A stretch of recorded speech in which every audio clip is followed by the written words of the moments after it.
Hi guys, అందరూ ఎలా ఉన్నారు? లాస్ట్ మంత్ మా మామయ్య బర్త్డే రోజైతే మా సిస్టర్ అయితే జొన్న లడ్లు అయితే ప్రిపేర్ చేసింది.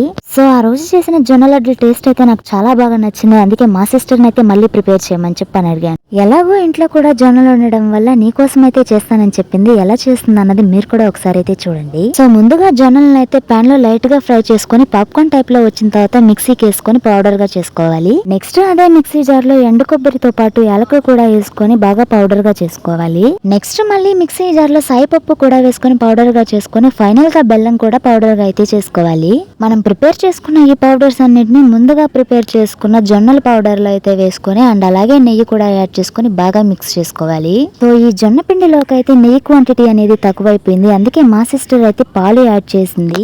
ఇలా మిల్క్ యాడ్ చేసుకోవడం వల్ల జొన్న పిండి అనేది కన్సిస్టెన్సీ బాగుంటుంది. ఇంకా ఫైనల్ గా ఉండలుగా చేసుకుంటే ఈజీగా జొన్న లడ్లు అయితే రెడీ అయిపోయాయి. నా కోసం మా సిస్టర్ చేసిన ఈ జొన్న లడ్డు టేస్ట్ మాత్రం అదిరిపోయింది.